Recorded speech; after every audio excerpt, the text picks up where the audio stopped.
अस्सलाम वालेकुम। मैं specialist dentist doctor Mohammad Ahmad. आज हम ये डिस्कस करते हैं कि डेंटल कैरीज़ क्या है, दांतों को डिके क्या होता है, दांतों में कैविटी क्यों लगती है। तो ये जो प्रोसेस है, दांतों में बैक्टीरिया जमा हो जाता है। हमारा ओरल कैविटी जो है बहुत डर्टी इन्वायरमेंट है। बैक्टीरिया जो है दांतों के ऊपर जमा हो जाता है। जब दांतों के ऊपर जमा हो जाते हैं वो एक प्लाग बनाते हैं जिसको बॉयफिल्म भी बोलते हैं।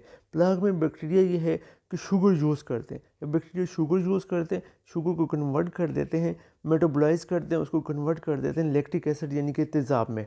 अब जो एसिड्स बनता है वो दांतों पे अटैक करता है। जब एसिड दांतों पे अटैक करता है तो दांतों के मिनरल कंपोनेंट जिसमें कैल्शियम और फॉस्फेट है वो दांतों से लीच आउट हो जाते हैं। दांतों से मिनरल कंपोनेंट यानी कि कैल्शियम और फॉस्फेट स्लोली लीच आउट हो जाते हैं और with the passage of time के दांत का जो है ना बिल्कुल पोरस हो जाता है और दांत में इनिशियली जो है वाइट पैचेस नज़र आते हैं कि जब हम उसको ड्राई करते हैं दांत में हमें वाइट पैचेस नज़र आते हैं जो ये ज़ाहिर करते हैं दांत में इनिशियल डिके हो रहा है। और ये बार बार अटैक होता है, एसिडिक अटैक होता है, दांतों से मिनरल कंपोनेंट लूज होते जाते हैं। अल्टीमेटली क्या हो जाता है, दांत ब्रेक हो जाता है और उसमें कैविटी बन जाती है जिसको हम बोलते हैं कि दांत डिके या दांत का कैविटी प्रोसेस।